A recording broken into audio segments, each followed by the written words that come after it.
Hello, fellow train enthusiasts.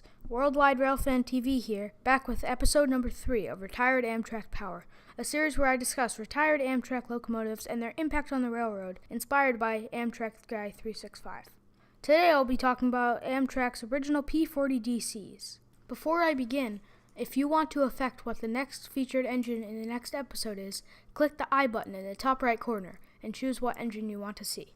If you don't see the engine you want, feel free to leave a comment. Now, back to the video.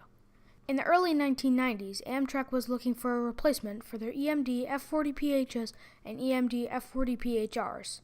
They were almost 25 years old and it was time for a replacement.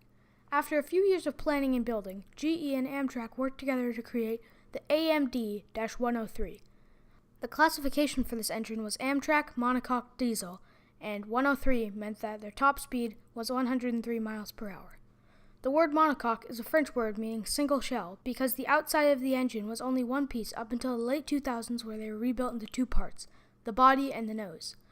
The reason for this was because in crashes, once the front shell was damaged, the engine was done for. By 1993, the 44th and final engine was complete. Their official classification name was P40DC, meaning passenger, the 40 denoting the 400 horsepower, and the DC meaning it uses direct current traction opposed to alternating current.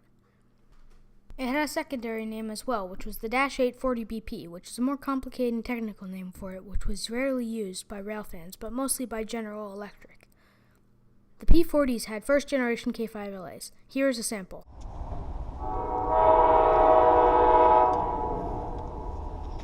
They also had GE pneumatic bells. Here is another sample.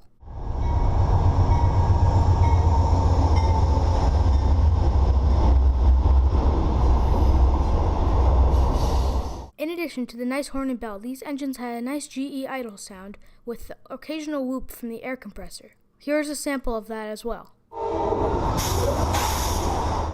The P40DCs could be seen in 5 paint schemes: Phase 3A, Phase 3B, Phase 4, Phase 5, and Phase 5B, the scheme that current P40s and P40DCs are in.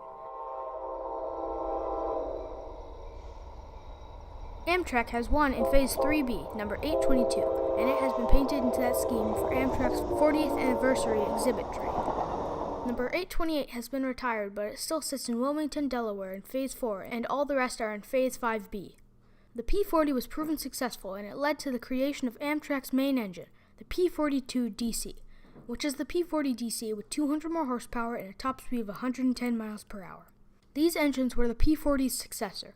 Due to its popularity, 4 P40DCs were bought new from General Electric by New Jersey Transit, and 15 units have since been retired and leased to Shoreline East, a commuter rail in Connecticut, which is essentially an extension to Metro-North's New Haven line.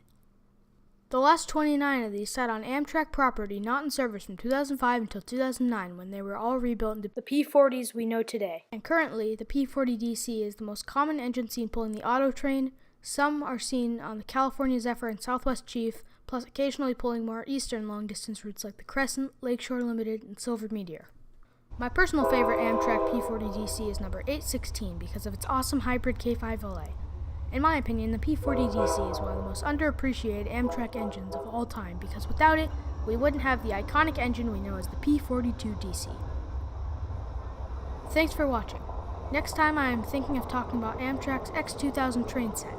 But if I should do any other engine, please feel free to vote by clicking the I button in the top right corner. Before you click off, let me leave you with a bit of an editor's note. This has by far been the episode of Retired Amtrak Power that I have worked the hardest on. Unlike the other 2 episodes, I read over my script to make sure it made sense many times, and put hours of extra work into it to make sure it was high quality production. I would like to personally thank all of my sources for photos, images, and other media. Finally, I would like to thank Amtrak Guy 365, obviously, because his videos inspired mine. As always, thanks for watching. WorldWideRailfanTV, signing off.